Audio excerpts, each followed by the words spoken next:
Alright, so we are finally getting around to it. Today we have another tricking tutorial after a long time. I know you guys have requested one for a very long time, but I've kind of been procrastinating on it, but here we are. Today we are going to talk about how to gainer or how to cheat gainer, or at least how I kind of perceive the trick, the move, how I learned it, and how I think about it now.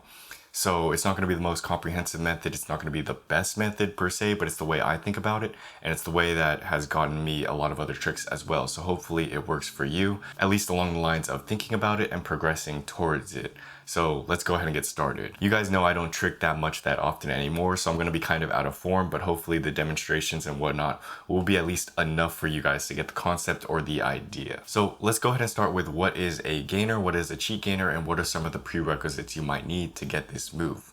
Well, a cheat gainer or a gainer is basically a swing aerial. If you think about a tricking aerial, which is kind of like the sideways aerial, a gainer is pretty much that. It's just you come off of one leg and you swing into it. Some people think of it like a one-legged backflip as well. That method works as well, but it's not my preferred way of learning it, simply because it's kind of more dangerous and you're going more inverted, so you're kind of chucking it a little bit as well, and it doesn't get you the right kind of momentum in my opinion. So the only prerequisite I'm going to require for this move is going to be a tricker aerial, which means you'll probably have to have a pretty good cartwheel as well. Now, let's go ahead and talk about the swinging motion a little bit, because I think some people get kind of confused when they start learning swinging tricks. And the way I kind of can break it down and think about it in the most simplest way possible is to break it down and think about it in a way or a motion or a movement that we've all done and used as kids.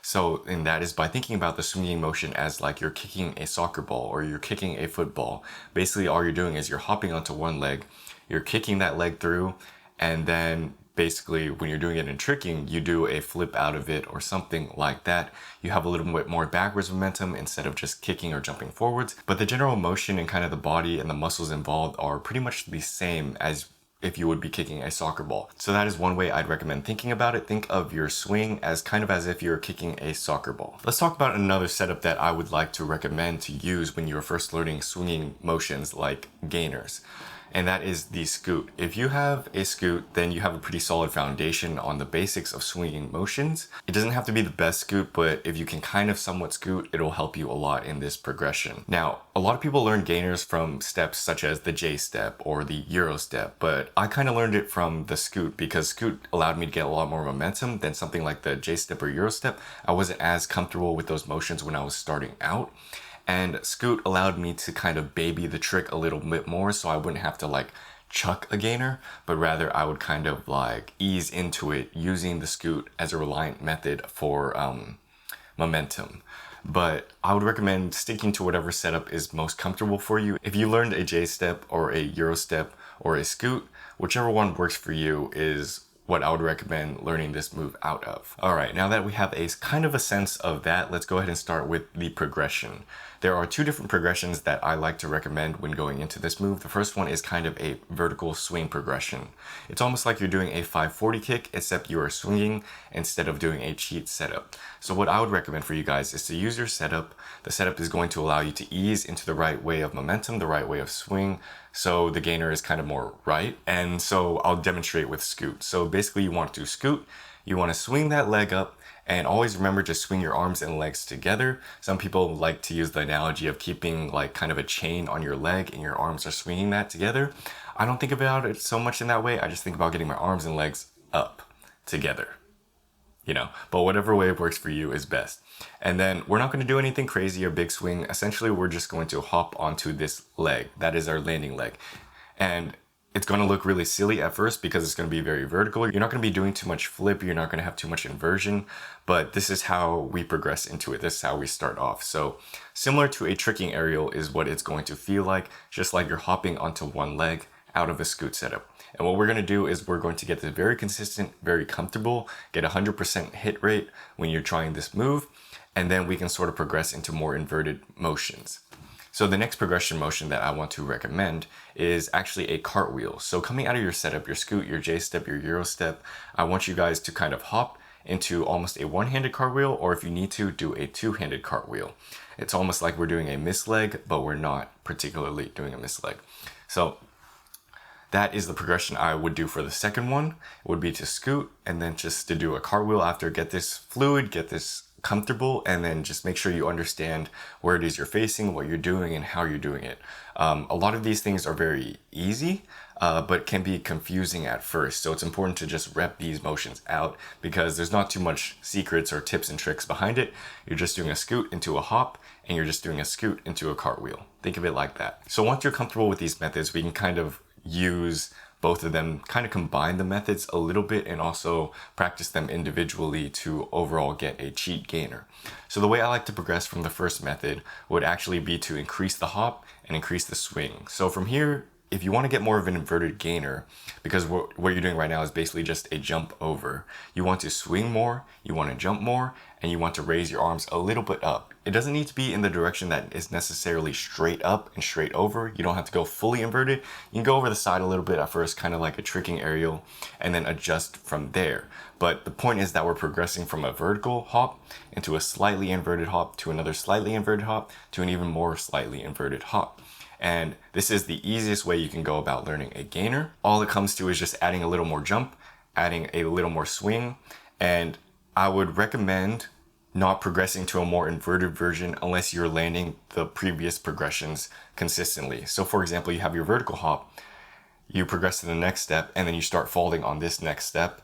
Then I would take time to learn the step first before you start increasing your inversion. Make sure you are able to land the move because it's pretty much the same move, just different levels of inversion, and then you're comfortable with the progressions, because as soon as things start to get more and more inverted, you might start to lose that level of control if you haven't practiced the progressions enough. So that's how I'd go about it. And for the second progression, the cartwheel, I would recommend practicing both of these because they will make more sense when you get more comfortable with them. They're kind of two sides of the same coin. So the way we would progress from doing a cartwheel out of our setup would be to start jumping like we did before, swinging more, and then almost like hopping into a cartwheel. So instead of cartwheeling straight off the bat out of our scoot, we're going to use our cartwheel kind of to catch ourselves after we jump. And then we're going to get comfortable with this motion and then try and get more power and more fluidity with the swing until eventually, just like how you learned your aerial, you're able to do it without using your hands. So your hands are kind of a safeguard. They kind of catch you when you're first learning the gainer motion. What I would recommend is to try and not go back so much.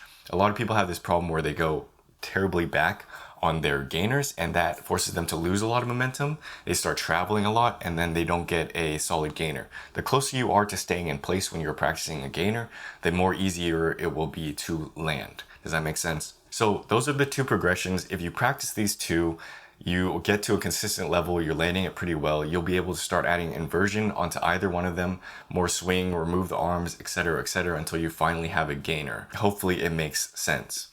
All right, so moving on, we have another massage of the week. I'm going to include these in our tricking tutorials as well, specifically along the parts that you will be needing it to the specific trick that we're working on. So we're talking about massage guns here. If you are working on gainers throughout the day, you are going to have several parts of your ankle or your calf that are experiencing a lot of impact and a lot of tension and tightness because you're working certain parts of your body a lot. So what I would recommend to massage is just generally around your ankles. That's where I kind of felt the most amount of tension when I was training gainers very heavily before I got a good kind of technique down. So I would recommend going up and down your shin bone, going around your calf area, particularly on the medial side, right here next to the gastroc. This part would get tight a lot for me, especially when I was training gainers. And then I would spend at least 30 seconds to a minute here, really flesh out the myofascial release in this part. And then you shouldn't feel too much of the negative effects of a gainer if you are massaging every day when you train, or like, you know, after you train or whatnot, because if I was massaging when I was doing gainers and stuff like that, I wouldn't have the ankle problems that I have now. So it's important to keep up with both as you were learning a new trick. So anyways, hopefully that helped. Hopefully this made sense. If you have any questions, please leave them down below. I'll try and get back to you along the progressions and whatnot. And then if I have any more to talk about in terms of gainers and stuff like that, I'll add them in another video later. But yeah, thank you guys for watching. If you like this video, please like the video, subscribe to this channel for more stuff, and I will see you guys in another video as always. Thank you guys for watching. Peace.